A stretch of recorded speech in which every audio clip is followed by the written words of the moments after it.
মানুষ সব সময় কোন জিনিসটি হারাচ্ছে? সময়, রাইট? এটা এমন একটা সম্পদ যা আমরা কখনোই ধরে রাখতে পারি না। আমরা কখনোই এই ঘন্টা, এই সময়, এই সেকেন্ড এগুলো ধরে রাখতে পারি না। এটা চলে যাচ্ছে, আর এটা এভাবে চলে যেতেই থাকবে। এটা এমন কিছু নয় যে আপনি সঞ্চয় করে রাখবেন, পরে প্রয়োজন মতো ব্যবহার করবেন। আর বলে রাখি, আমরা কিন্তু অনেক সময় ইতিমধ্যেই হারিয়ে ফেলেছি। আপনি আপনার জীবনের পেছনের দিকে তাকালে দেখতে পাবেন আপনার জীবনে অনেক সুযোগ ছিল যা আপনি কাজে লাগাননি। আপনি আপনার সময়কে সুন্দরভাবে কাজে লাগাতে পারতেন, কিন্তু আপনি লাগাননি। আপনার এই সুযোগ ছিল, সেই সুযোগ ছিল, কিন্তু আপনি পুরোপুরিভাবে আপনার সময়কে কাজে লাগাননি। সুতরাং সময়ের আফসোস আপনি ইতিমধ্যেই করেছেন, কিন্তু আপনার এই আফসোস থেকে শিক্ষা নিয়ে ভবিষ্যতে একে ভালোভাবে কাজে লাগানোর ব্যাপারে মনোযোগী হতে হবে। কিন্তু এখানে আল্লাহ দুটো জিনিসকে একসাথে জুড়ে দিয়েছেন। মানব জাতির ক্ষতির ব্যাপারটি যার সাথে জুড়ে আছে সেটা হলো সময়, যা অপরটির প্রমাণস্বরূপ। সূরা আসরকে বোঝার আরেকটি উপায় হলো, আমরা একটু পরে ইমাম শাফির মন্তব্য পড়ব। সূরা আসর দিয়ে বিভিন্ন জাতির প্রাণ বোঝানো হয়েছে। কোন জাতির পুরো সময়কালকে উল্লেখ করে এটা। কোন জাতির উত্থান পতন কিভাবে হয় আপনারা জানেন? কোন জাতির উত্থান পতন কিভাবে হয় আপনারা জানেন? অতএব যখন আল্লাহ ওয়াল আসর শব্দটি ব্যবহার করেন, তিনি শুধু একটা দিনের সময় বোঝাননি, বা কোনো একজন মানুষের জীবনকেই নয়, বরং একটা জাতির পুরো সময়কে বুঝিয়েছেন। আর কোন জাতির এই উত্থান পতনই হলো এর প্রমাণ যে মানুষ ক্ষতির মধ্যে নিমজ্জিত আছে। ইতিহাস নিজেই মানুষের ক্ষতিতে ডুবে থাকার একটা প্রমাণ। ওয়াল আসর ইন্নাল ইনসানা লাফি খুসর, এটা দিয়ে আল্লাহ এটিই বুঝিয়েছেন। আরো সামনে আগালে আমরা মুকসাম বিহি, মুকসাম আলাইহি এর আরো একটা উদাহরণ দেখতে পাই। এখানে শপথের বিধে হচ্ছে এর উদ্দেশ্যের একটা সাক্ষী। এটা কিছুটা ভিন্ন ব্যাপার। আমরা দুটি বিষয়ের কথা বলেছি। বিধে হলো উদ্দেশ্যের প্রমাণ, এটা একটা ব্যাপার। দ্বিতীয় বিষয় হচ্ছে বিধে হচ্ছে উদ্দেশ্যের একটা সাক্ষী। অন্যভাবে বলতে গেলে আল্লাহ উদ্দেশ্যের বিপরীতে একটা সাক্ষী নিয়ে আসলেন। সূরা আসরকে আমরা এভাবে বুঝতে পারি, আল্লাহ সময়কে কোনো কিছুর সাক্ষী হিসেবে এনেছেন। কিসের সাক্ষী হিসেবে এনেছেন? এটাই যে কোনো সন্দেহ ছাড়াই মানুষ ক্ষতির মধ্যে আছে। এর মানে কি? এর মানে সমগ্র মানব জাতি। মুফাসসিরদের সরাসরি মন্তব্য পড়লে এটা আরো পরিষ্কার হবে, কিন্তু এখন আমরা এটা সংক্ষেপে বুঝতে পারি। আমরা মানুষেরা বিভিন্ন বিষয়ের দিকে দৌড়াই। আমরা এমন বিষয়ের প্রতি দৌড়াই যাতে আমাদের জীবনের আসল উদ্দেশ্যই হারিয়ে যায়। এই সূরার আগের সূরাটিতে এই বিষয়ে আলোকপাত করা হয়েছে, আলহাকুম আত-তাকাসুর। এটা আপনাকে ভ্রষ্ট করে, মাত্রাতিরিক্ত চাওয়া, প্রয়োজনের অতিরিক্ত চাইতে থাকা। এটা আপনাকে আপনার আসল উদ্দেশ্য থেকে ভ্রষ্ট করে। বেশিরভাগ মানুষই ভুল জিনিসের পেছনে দৌড়াতে গিয়ে আসল উদ্দেশ্যের প্রতি উদাসীন। তারা ভুল জিনিসের দিকে ছুটছে। এখন আমরাই কি প্রথম মানুষ যারা সম্পদের পিছনে ছোটে, বা সুন্দর বাড়ির প্রতি ছোটে, অথবা সুন্দরী কোনো মেয়েকে বিয়ে করতে আগ্রহী, ইত্যাদি ইত্যাদি?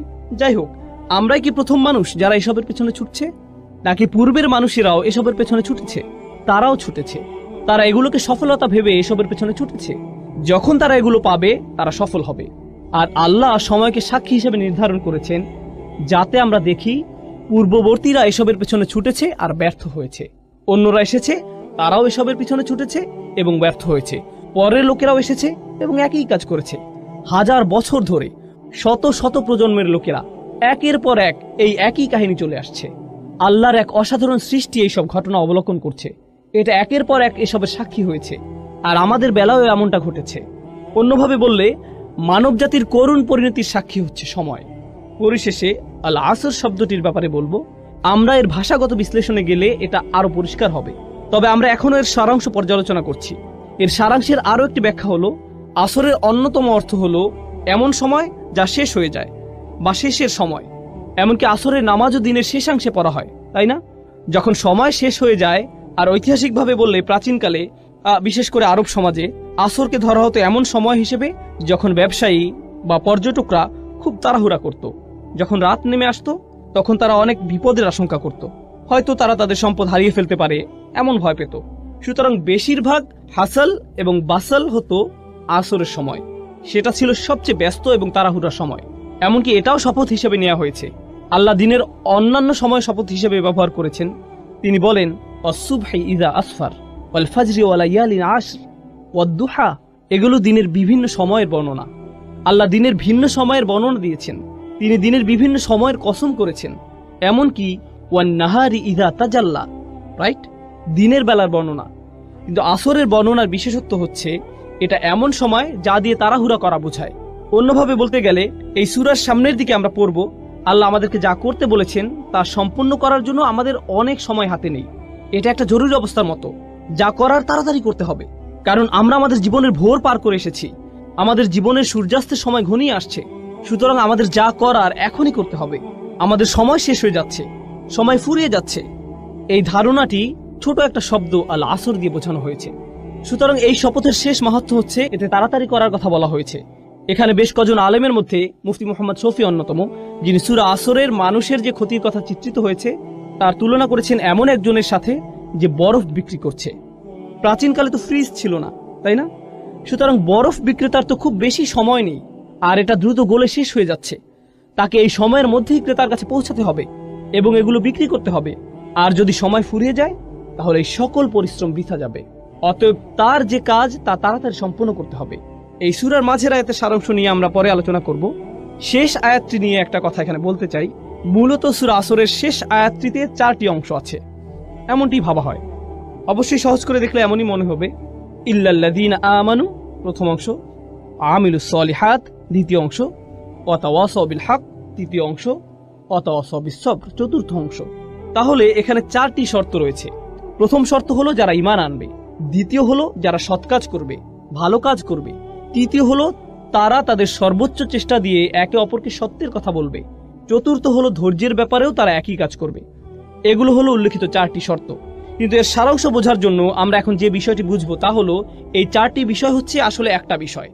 এদেরকে দেখতে 4টি আলাদা বিষয় মনে হলেও এগুলো আসলে একটা বিষয়। এগুলো হলো লাজিম ও মালজুম। এগুলো আবশ্যিকভাবে একটা অপরটির সাথে যুক্ত, এগুলোকে আসলে আলাদা করা যায় না। আর আসলে বাকি সবকিছুই প্রথমটির ফলাফল, সেটা হচ্ছে ঈমান। প্রথম যে বিষয়টি বলা হয়েছে তা হলো ঈমান, আর এরপর আরো 3টি বিষয় বলা হয়েছে। আমরা এখানে শিখব যে যার সত্যিকার অর্থে ঈমান আছে তার সাথে বাকি 3টি বিষয় আবশ্যিকভাবে ঘটবে, অবশ্যই ঘটবে। আর যদি সেগুলো না হয় তাহলে ভাবুন কি পরিপূর্ণ হয়নি? ঈমান। অতএব কেউ যদি তার ঈমান আছে কিনা পরীক্ষা করতে চায়, সে সূরা আসরে বর্ণিত ঈমানের ন্যূনতম পরিমাণ যাচাই করে দেখতে পারে। ঈমানের ফলাফল কি? কেউ ঈমান আনলে এর পরে কি ঘটে? আমিলুস সলিহাত, তাওয়াসাউ বিল হক, তাওয়াসাউ বিস সবর। যদি এই বিষয়গুলো না ঘটে তাহলে নিশ্চয়ই ঈমানের কোথাও ঘাটতি আছে। আর বলে রাখি, এই সবগুলোই একটি অপরটির সাথে গভীরভাবে জড়িত। ধরা যাক আপনি যদি দ্বিতীয় পয়েন্টটি নেন, আমিলুস সলিহাত, তারা সৎ কাজ করে। এরপরে কি আছে? তারা সত্যকে উপভোগ করে। তারা ভালো কাজ শুধু নিজেদের মধ্যে রাখে না, প্রচলিত অর্থে এই ভালো কাজ অন্যদের মধ্যেও ছড়িয়ে দেয়, সত্যকে অন্যদের মধ্যে ছড়িয়ে দেয়। অন্যভাবে বললে, আপনি যদি সত্যিই ভালো কাজ করেন, এটা শুধু আপনার নিজের কাছে রাখা আপনার জন্য অসম্ভব হবে। এটা সম্ভব নয়। অবশ্যম্ভাবী ভাবেই আপনি এটা অন্যদের কাছে ছড়িয়ে দিবেন। এটাই ভালো কাজের নমুনা। আর যখন আপনি অন্যদের মধ্যে ছড়িয়ে দিবেন, আপনি কিছু মানুষ পাবেন যারা আপনার এই কাজকে পছন্দ করবে, আবার কিছু মানুষ পাবেন যারা আপনার এই কাজকে ঘৃণা করবে। আর যখন আপনি এমন কিছু মানুষ পাবেন যারা আপনার কাজকে ঘৃণা করছে, আপনি আবশ্যিকভাবেই নিজের মধ্যে কি তৈরি করবেন? সবর। আপনার অবশ্যই এটা থাকতে হবে। এগুলো প্রত্যেকটি সম্পর্কযুক্ত বিষয়, এগুলো একটা অপরটির সাথে যুক্ত। আর সামনে এগুলো নিয়ে আমরা আরো যাচাই করবো ইনশাআল্লাহ তাআলা। এই জন্য এই সূরাটি ঈমানের বিভিন্ন ফলাফলকে সবচেয়ে সুন্দরভাবে ফুটিয়ে তোলে, যা কোরআনে 2-1 এসেছে। কখনো আল্লাহ বলছেন আল্লাযীনা আমানু, আল্লাযীনা আমানু, শেষ, ব্যাস। কারণ বাকিটুকু কি? ঈমানের ফলাফল। সুতরাং আপনি যদি ঈমানকে ভালোভাবে বুঝতে পারেন তাহলে বাকিটুকু এমনিই বুঝে যাবেন। কখনো আল্লাহ একটু বাড়িয়ে বলেছেন আল্লাযীনা আমানু ওয়া আমিলুস সলিহাত, 2টি বিষয় বলা হয়েছে। কিন্তু এই সূরায় তিনি 2টি বিষয় বলেননি, তিনি 4টি বিষয় বলেছেন। আর আপনি যদি লক্ষ্য করেন এগুলোর মধ্যে শেষের 2টি কি? তাওয়াসাউ বিল হক, তাওয়াসাউ বিস সবর। এগুলো হলো মূলত কাজের বর্ণনা, এগুলো কাজ। সুতরাং আমিলুস সলিহাত একটা কাজ, তাওয়াসাউ বিল হক, তাওয়াসাউ বিস সবর এই 2টিও হলো আমল, আমালাইন, এই 2টিও কাজ। অন্যভাবে বললে আমরা এখানে জানতে পারলাম যে আল্লাহ 2টি কাজের প্রতি আলোকপাত করেছেন। আমি গতকালও এটা নিয়ে বলেছি, আল্লাহ এখানে এমন 2টি বিষয়ের প্রতি আলোকপাত করেছেন যা সাধারণত মানুষ এড়িয়ে যায়। যখন তারা ভালো কাজের চিন্তা করে, যখন তারা ভালো কাজ করতে চায়, এগুলো তারা সাধারণভাবে ভাবে না। তাই এখানে এই 2টি বিষয় পরিষ্কারভাবে বলে দেওয়া হয়েছে, যাতে মানুষ বুঝতে পারে যে এগুলো হচ্ছে ন্যূনতম। তাওয়াসাউ বিল হক, তাওয়াসাউ বিস সবর, এগুলো সাথে জুড়ে দেওয়া হয়েছে। এখন আমি আপনাদেরকে একটা দৃশ্য কল্পনা করতে বলবো। আমি নিজেও এটা থেকে উপকৃত হয়েছি, যা আমার শিক্ষক ডক্টর আব্দুস সামি একটা দার্সে বলেছিলেন। ডক্টর ইসরারও এটা নিয়ে বিস্তারিত আলোচনা করেছেন। আমার কাছে এটা খুবই উপকারী মনে হয়েছে। আর সূরা আসরের তাফসিরে যাওয়ার আগে আমরা এর শিক্ষাগুলো নিয়ে আলোচনা করব, এর সারাংশ বুঝব। আমরা এই সূরার শিক্ষাগুলো একজন অমুসলিমের যৌক্তিক দৃষ্টিভঙ্গির আলোকে বোঝার চেষ্টা করব। যখন আপনি একটা সমস্যার সম্মুখীন হন, হয়তো কারোর সাথে বিবাদ, জীবনের কোনো সমস্যা, যে কোনো সুস্থ স্বাভাবিক মানুষ এই অবস্থায় সর্বপ্রথম কি করবে? সে সর্বপ্রথম যেটা করবে তা হলো তার সেই সমস্যাটির অবস্থাটি ভালোভাবে যাচাই করবে। প্রথম কাজ হলো এর আসল অবস্থা বোঝা, এর সত্যিকারের কারণ খুঁজে বের করা। আপনি নিশ্চয়ই মানুষ কি বলে তা দিয়ে এটা যাচাই করবেন না, আপনি নিজেই ঘেঁটে দেখবেন। আর এটা যত বড় সমস্যা, আপনি তত ভালোভাবে এর সত্যতা যাচাই করবেন। আপনি নিজে এর প্রকৃত অবস্থা খুঁজে বের করবেন। এখানে মুসলিম হওয়ার সাথে কোনো সম্পর্ক নেই, বরং এখানে সততার প্রশ্ন। একজন সৎ মানুষ, একজন সৎ বিচারক অবশ্যই এটা করবেন। ধরুন আপনার পরিবারে কোনো বিষয় ঝগড়া লেগেছে, আপনার পরিবারের কিছু সদস্য কোনো বিষয়ে ঝগড়া করছে, আর তারা বিষয়টি আপনার সামনে উপস্থাপন করলো। অসৎভাবে আপনি কি করলেন? আপনি হয়তো আপনার একজন কাজিনকে পছন্দ করেন না, আপনি অন্যজনকে পছন্দ করেন। আপনি যাকে পছন্দ করেন না তার বিরুদ্ধে আপনার রায় দিয়ে দিলেন, ঠিক? কিন্তু সত্যিকারের সততা বা ন্যায় বিচার কি? সেটা হলো আপনি প্রথমে ঘটনার প্রকৃত অবস্থা যাচাই করবেন। ওকে, এরপর আপনি যখন সত্যটি খুঁজে পেলেন, তখন আর এটা খুঁজে পাওয়াই যথেষ্ট নয়, বরং আপনি অবশ্যই এর পক্ষে দাঁড়াবেন। আপনি এর পক্ষে রায় দিবেন। আপনাকে এই সত্যের পক্ষে কাজও করতে হবে। এটাও হতে পারে যে আপনি সত্যটি খুঁজে পেয়েছেন, কিন্তু আপনি সেই সত্যটি পছন্দ করছেন না। আর যখন আপনি সেটা পছন্দ করছেন না, আপনার মন সেই সত্যের পক্ষে কাজ করতে সাড়া দিচ্ছে না। সুতরাং আপনি যা সত্য হিসেবে বিশ্বাস করছেন তা আপনার কাজে পরিলক্ষিত হচ্ছে না। আমরা এমন অবস্থাকে কি বলি? বিশ্বাসঘাতকতা। এটাই নিফাক, এটাই বিশ্বাসঘাতকতা। কিন্তু আপনি যদি কোনো কিছুকে সত্য হিসেবে খুঁজে পান, তখন এটা নিয়ে বাঁচা, এতে লেগে থাকা, বাস্তবায়ন করা, কাজে লাগানো, এটা আপনার সততার মধ্যে পড়ে। আর এটাই আবশ্যিক ফলাফল। এখন আপনার নিজের মধ্যে এটা নিয়ে আসা একটা ব্যাপার যে এটা অন্যায়, আমি এটা আর করব না। আমি খুঁজে পেয়েছি যে এটা একটা খারাপ কাজ, আমি আর কখনো এটা করব না। আমি খুঁজে পেয়েছি এটাই আমার করা উচিত, অতএব আমি এটাই করব। এখন আপনি যখন দেখেন অন্যরা এটা করছে, আমরা এমন একটা সমাজে থাকি যেটা নিজের চরকায় তেল দাও এই নীতিতে চলে। এটা নবীদের নীতি ছিল না, এটা মুসলিমদের নীতি নয়। আমি বলতে চাচ্ছি, যদি নবীরা শুধু নিজেদের চরকায় তেল দিতেন, তাহলে নামাজ ও আল্লাহর জিকির ব্যক্তিগত হতো। সূরা মুজাম্মিলে আমরা দেখি নবী করিম সাল্লাল্লাহু আলাইহি সাল্লামকে বলা হচ্ছে, কুমিল লাইলা ইল্লা কলিলা নিসফাহু আও ইনকুস মিনহু কলিলা আও জিদ আলাইহি ওয়ারাত্তিল কুরআনা তারতিলা। কুরআন পড়ো, আল্লাহকে স্মরণ করো, এটা তার নিজের জন্য। কিন্তু অন্য সূরায় আমরা কি দেখতে পাই? মুজাম্মিল ছাড়া অন্য সূরা কোনটি? মুদ্দাসসির। ইয়া আইয়ুহাল মুদ্দাসসির কুম ফাআনযির ওয়া রাব্বাকা ফাকাব্বির। ওঠো, যাও, সতর্ক করো। কাকে সতর্ক করো? অন্যদেরকে। তাদের বলো যে তারা যা করছে তা ভুল। এখন আপনি যদি আপনার সামনে কোনো কিছুকে ভুল হিসেবে জানেন আর আপনার সামনে তা হয়ে থাকে, মানুষ হিসেবে আপনি এটা মানতে পারবেন না। আপনি বলবেন তোমাদের এটা করা উচিত নয়। আপনাদেরকে একটা বাস্তব উদাহরণ দেই। ধরুন আপনি জানেন অন্যদের মাল সম্পদ নষ্ট করা ভালো নয়, এগুলো মানুষের হক, মানুষের মাল সম্পদের ক্ষতি করা অনুচিত। আপনি হয়তো রাস্তা দিয়ে যাচ্ছেন, কিছু বাচ্চা রাস্তায় ক্রিকেট খেলছে, আপনি দেখছেন ওরা খুব জোরে বল করছে, আর এটা গিয়ে অন্যের গাড়িতে লাগলো। এখন আপনি নীতিটা জানেন, নীতিটা হলো তাদের এটা করা উচিত নয়। আপনি নিজে এটা করছেন না, সুতরাং আপনি নিজে কোনো খারাপ কাজ করছেন না, আপনি অপরাধী নন, ঠিক আছে। কিন্তু সেটা কি যথেষ্ট? আপনি দেখে হেঁটে যাবেন, নাকি আপনার মাথায় আসবে যে আমার এদেরকে বলা উচিত যে এই কাজটি ঠিক নয়, আমি তাদেরকে বলি যে তাদের অন্যদের ক্ষতি করার কোনো অধিকার নেই, আমার ন্যায়ের পক্ষে দাঁড়ানো উচিত। যখন আপনি ন্যায়ের পক্ষে দাঁড়াতে চাইবেন, তখন আপনার মাথায় অন্য চিন্তা আসবে যা আপনাকে ন্যায়ের পক্ষে দাঁড়াতে দিবে না। আপনার মাথায় কি আসবে? এরা সবাই মিলে আমাকে পেটাতে পারে, আমাকেই বল বানিয়ে খেলতে পারে, তাই না? গাড়ি ভাঙার বদলে আমাকেই ভেঙে দিবে, অতএব আমার মুখ বন্ধ রাখা উচিত। আমি জানি যে এটা খারাপ, আমি নিজে এটা করব না, কিন্তু আমার এই সাহস নেই যে আমি এদেরকে থামতে বলবো। আমি জানি এটা আমার করা উচিত, আমি অবশ্যই করব, কিন্তু আমার এই সাহস নেই যে আমি অন্যকে বলবো তোমারও এটা করা উচিত। অন্তত পক্ষে কাউকে বলুন। আপনি যদি কাউকে বাধ্য করতে না পারেন, অন্তত তাকে বলুন। এখন ব্যাপার হচ্ছে, একজন সৎ মানুষ, একজন সাহসী মানুষ শুধু নিজে সেই কাজ থেকে বিরত থেকেই ক্ষান্ত হয় না, তারা কি করে? তারা এটা নিয়ে কথা বলে। আর কাফিররাও এটা করে, অমুসলিমরাও এটা করে, মুশরিকরাও এটা করে। এদেরকেও হয়তো বিশ্বাস করে যে প্রাণীদের হত্যা করা উচিত নয় ইত্যাদি। তারা শুধু নিরামিষাশী হয় না, তারা কি হয়? প্রাণী অধিকার সংরক্ষক। তারা জনসম্মুখে তাদের দাবি জানায়। কোনো ব্যাপারে তারা প্রথমে নিজেরা বিশ্বাস করে, এরপর তারা নিজেরা সেটা মানে। এরপর কি করে? তারা জনসম্মুখে এর দাবি জানায়, এমনকি এর জন্য তারা মার খায় কিংবা হয়তো নির্যাতনের শিকার হয়। এরা কিন্তু মুসলিম নয়। যারা এমন কিছু করার সিদ্ধান্ত নিয়েছে সবার জন্য একই প্রক্রিয়া। এগুলো কোথা থেকে এসেছে? এগুলো সবই তাদের বিশ্বাস থেকে এসেছে। তাদের বিশ্বাস খুবই শক্তিশালী হয়ে থাকে, এতটাই যে তাদের আচরণ এতে বদলে যায়। শুধু আচরণই বদলে ক্ষান্ত হয় না, এমনকি তারা এটা নিয়ে কথাও বলে।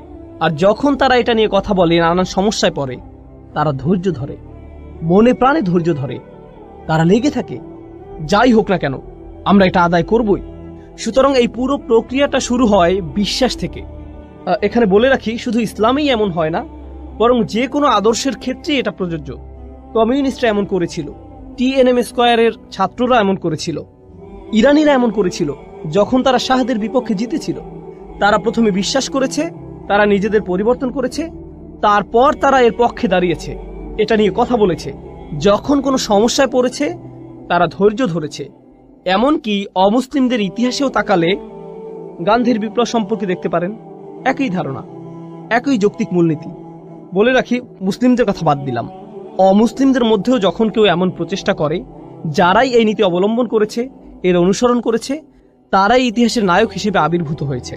যে এই নীতি মেনে নিয়েছে, ইতিহাসের নায়ক হিসেবে গণ্য হয়েছে। মার্টিন লুথার কিং বা যেই হোক, তাদেরকে ইতিহাসের সেরা মানুষ হিসেবে দেখা হয়, কারণ তারা তাদের বিশ্বাসে লেগেছিল আর তারা ন্যায়ের পক্ষে দাঁড়িয়েছিল। যে কোনো মূল্যেই হোক না কেন, তাদের জন্ম মৃত্যুদিন পালিত হয়, তাদেরকে নিয়ে বই লেখা হয়েছে, ভাস্কর্য করা হয়েছে। এসবই করা হয়েছে কারণ তারা যে দেশ বা সংস্কৃতি থেকে আসুক না কেন, এটা হলো সততার প্রতি মানুষের সম্মান।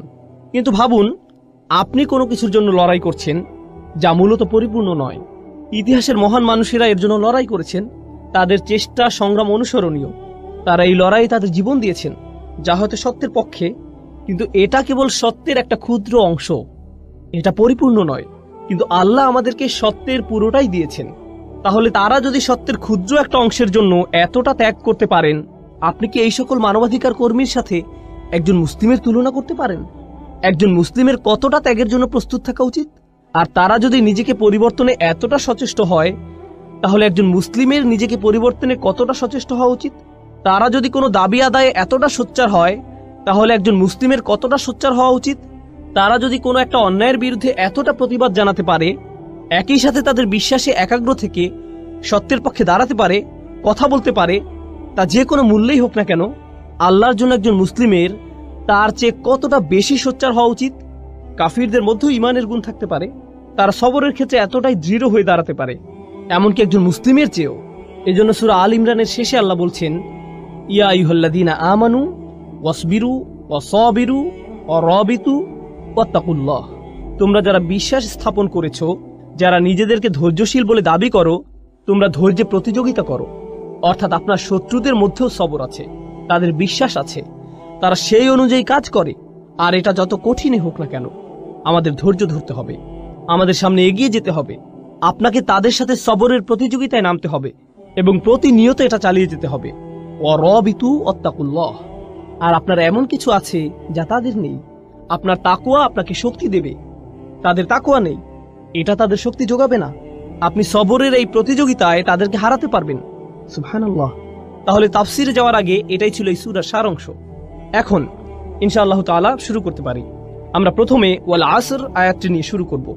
আমরা ইতিমধ্যে শপথ ও তার মাহাত্ম্য নিয়ে আলোচনা করেছি, তাহলে আমরা কিছু সাহাবী এবং সালাফদের মন্তব্য পড়তে চাই। আমরা ইবনে আব্বাস রাদিয়াল্লাহু তাআলা আনহুর মন্তব্য দিয়ে শুরু করব। তিনি বলেন, এটা যুগের প্রতি ইঙ্গিত করে, অর্থাৎ বিভিন্ন জাতির সময়কালকে এবং বিভিন্ন যুগ ও শতাব্দীর প্রতি, যা মানবজাতি পার করে এসেছে। অন্যভাবে বললে, যখন আমরা বলি মানুষ ক্ষতির মধ্যে থাকার প্রমাণ হিসেবে আল্লাহ মানবজাতির সমগ্র ইতিহাসকে দাঁড় করিয়েছেন, এমনকি আজ পর্যন্ত, এটাই ইবনে আব্বাস রাদিয়াল্লাহু তাআলা আনহু এক কথায় বলেছেন। ইবনু কিসান বলেছেন, আসর বলতে দিন ও রাত্রিকে বোঝানো হয়েছে। অন্যভাবে বললে, মানুষের রাত ও দিনের মধ্যে পার্থক্য অনুধাবন করে বোঝা উচিত যে সে ক্ষতির মধ্যে আছে। একজন মুসলিম যখন রাতের আধার দেখে এবং যখন সে দিনের আলো দেখে, সুবহানাল্লাহ। সুতরাং এটা বলা খুব সহজ যে দেখুন তারা কি বলছে, কিন্তু যখন তারা এটা বলছে, এর অর্থ আসলে কি? কুরআন পড়ে আমরা কি বুঝলাম, আর দিন বা রাতকে আমরা কিভাবে দেখি, আর কিভাবে আমরা সময়কে দেখি, এগুলো প্রবাহমান বিষয়। মাঝে মাঝে আমরা সালাফদের বিভিন্ন তাফসির দেখি এক শব্দ বা দুই শব্দ, পুরো আয়াতের তাফসীর মাত্র একটা শব্দ, কিন্তু আপনি যদি সেই শব্দটি নিয়ে চিন্তা করেন, আপনি বুঝতে পারবেন এই মানুষগুলো কতটা গভীর জ্ঞানের অধিকারী ছিলেন। তারা খুব অল্প কথায় অনেক কিছু বলে গিয়েছেন। এটা আমরা বললে অনেক কথার প্রয়োজন হয়, কিন্তু তারা খুব অল্প কথায় অনেক কিছু বলেছেন। তাদের ভাষা ছিল অলংকারপূর্ণ। এরপর একইভাবে হাসান আল বসরি বলেছেন, এটা দিনের শেষাংশ থেকে সূর্যাস্ত পর্যন্ত সময়কে বোঝানো হয়েছে। এখানে আসরের শুরু থেকে সূর্যাস্ত পর্যন্ত সময়কালকে বোঝানো হয়েছে, যা আমি আপনাদেরকে আগেই বলেছি যে প্রাচীনকালে এই সময় অনেক ব্যস্ততা এবং তাড়াহুড়া থাকতো। এটা দিয়ে একটা যুগের পরিসমাপ্তিও বোঝানো হয়। মানে হচ্ছে এক একটা দিন এক একটা যুগের মতো, অতএব একটা যুগের শেষ। এটা দিয়ে মূলত বোঝানো হয় যে মানুষের জীবন মূলত মৃত্যুর কিনারায়। মানুষ তার জীবন শেষ হওয়ার কিনারায় দাঁড়িয়ে, ঠিক যেভাবে সূর্যের আলো নিভে যায় আর অন্ধকার নেমে আসে। আপনার এই দুনিয়াবী জীবনটাও শেষ হওয়ার পথে, আর আপনি মৃত্যুর দিকে এগিয়ে যাচ্ছেন। বিষয়টিকে এভাবে ভাবুন, তাহলেই আপনি নিজের মধ্যে ব্যস্ততা নিয়ে আসতে পারবেন।